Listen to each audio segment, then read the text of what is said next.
YouTube, it's your girl Nancy. Today's video I will be telling you about my 5 tips on how to be successful in OT school.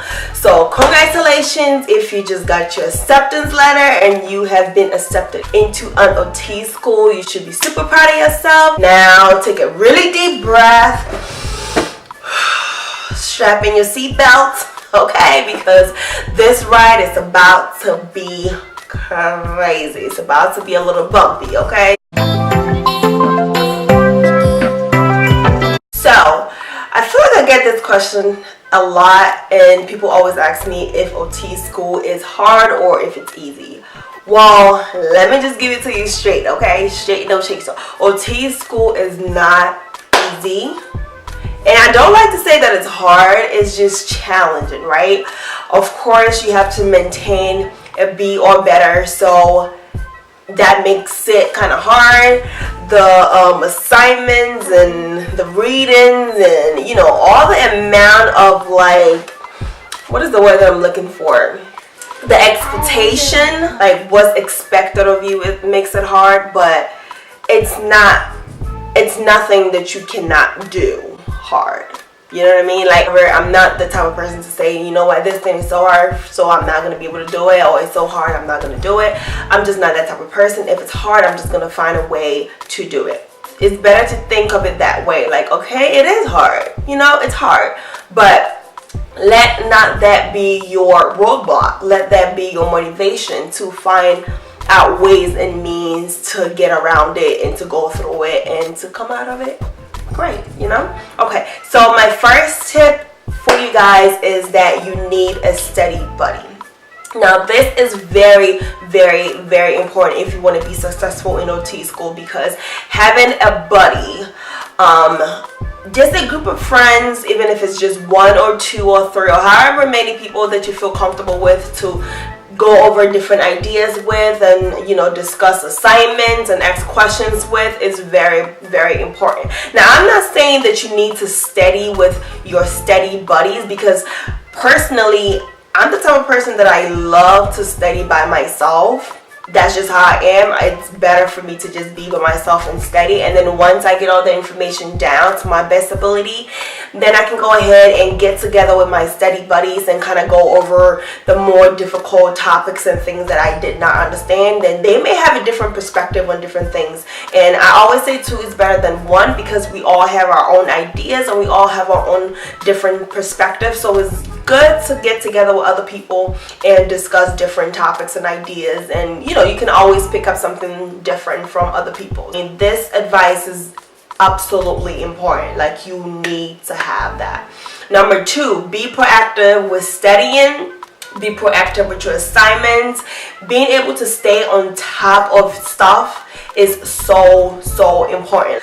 Do not start OT school thinking that you are going to be able to procrastinate, because procrastination is going to be your biggest enemy, and you do not want that enemy in your, you know, you don't want that enemy. You just don't, because there's a lot of assignments that are being given on a daily basis. There's a lot of readings. You are going to be reading crazy. So you always want to stay on top of that. Like, do not wait for the night before a test to start studying. Like, don't do that. It's not going to work for you. I know there's certain people that do that work for them, but for me personally, from my experience with it, it's just not, don't do that, okay? Also, having some kind of routine is also really good for OT school. Like, have your routine down, like, okay, I'm going to do this and this and that, and then I'm going to do that. Like, having things planned out and being proactive about everything is really, really going to help out a lot.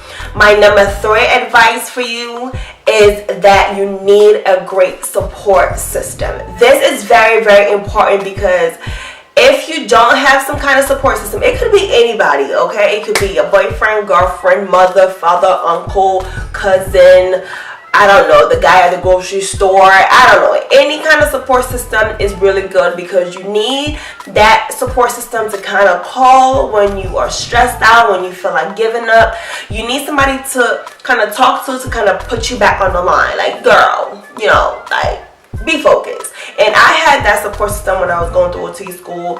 I remember I used to always call my sister, and she's in nursing school, and I used to always call her and be like, oh my God, I just can't, like, I'm stressed out, I just don't think I can do this, I think I'm failing. And she's like, girl, get it together. I need you to focus. I need you to stop crying, and I need you to focus on your goal. Focus on what you need to do to overcome whatever it is that you are going through right now. I need you to stay focused. I need you to stay determined, and I need you to just keep your eye on the prize. You know, I had my boyfriend there to help me out as well. I had my mother praying for me. Like, I had my siblings, so I had my friends that were there for me. So that having a support system, having a really positive support system is really important, because you need people to speak positivity into your life and into what you're doing to kind of push you. You know what I mean? Like, you need those cheerleaders, those people that are going to say,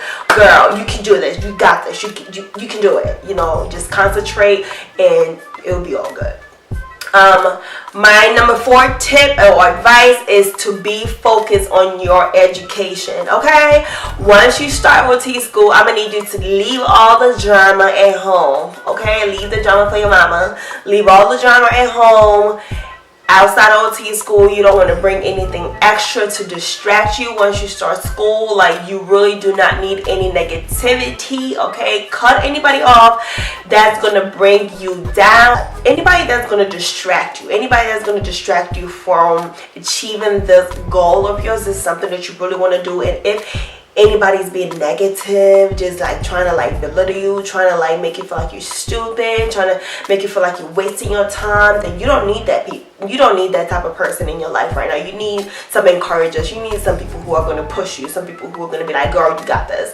And when you don't have those people anyway, you got to be your own biggest cheerleader and your own biggest supporter. Like, you got to have your own back. You got to support yourself. You got to push yourself sometimes, you know, because sometimes you're not always going to have somebody there to push you. So you have to kind of also learn to encourage yourself sometimes as well.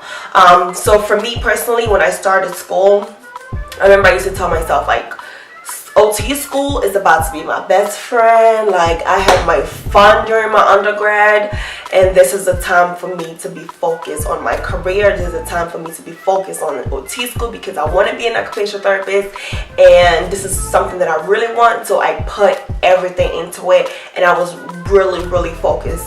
Of course, having fun is also good for you, but for me, I was just too focused, girl. I was like, you know what? I'm not here to make no friends. I'm not here to play. I'm here to get my education. I'm here to get my degree. And that was my kind of mindset going into it. So having that kind of like really good positive mindset and keeping your eye on the prize, I think it's really good. Also, just make sure you have your finances, your mental health, your emotional health, all of those things kind of like in check before you start school, because that's really important. Because it's gonna really suck when you are studying for a test, and so you are really worried about like money and like your emotional health and your mental health and all of that stuff. So if you can, try to keep everything kind of leveled up, so you're not thinking about anything extra, you know, anything that's gonna kind of keep you kind of distracted, you know. My number 5 tip is find your de-stressors, because you will need them, okay? And what I mean by this is, I'm sure you know what stresses you out. I know I do. So whatever kind of stresses you out, pay attention to what stresses you out, and then find out what kind of de-stresses you, what makes you kind of come back to center. So whatever that is, make sure you know what that is. Like, whatever it is, it could be cooking, it could be working out, it could be going for a walk, Netflix and chill, you know, going a mini vacation for like a day somewhere, you know, fishing, being outdoors, being indoors, whatever it is. Find out what kind of get you back to your center and help you to de-stress. I know sometimes when I smell peppermint, I feel happy. I don't know if it's weird or not, but you know, whatever it is that kind of And also I also love hearing like raindrops, so I have like the raindrop app on my phone that I listen to sometimes when I was in OT school when I was stressed out. And I also love listening to like piano type of like musical, like, and so I used to put that on as well when I was studying, or like on the days that I was super stressed, I would like have my raindrops in the background and have my little piano thing playing, and it kind of relaxes me. So just knowing, you know, what relaxes you is so important, because you are going to need it. Do not ignore yourself. Do not ignore your mental health. Do not ignore your self-care. Okay, that's also an OT term. You're going to be very familiar with that. You have to always take care of you, because if you are not taken care of, you cannot do anything else outside of yourself. Okay, so take care of yourself. Make sure that you are good, because if you are not taking care of yourself, if you get sick, guess what? You're not going to feel like doing any assignments. You're not going to feel like going to class. You're not going to feel like doing any other stuff. And so taking care of yourself and making sure that you are good that should have been number one. Like, you need to take care of you, boo, and you will be fine. Like, I really want you guys to do well in OT school. And so yeah, I'm just giving you a little tips and, you know, tips and tricks that I have picked up throughout my career. I mean, I've been in school for a long time, I feel like. So yeah, so that was it. Thank you guys so much for watching my channel, and I'll see you guys later.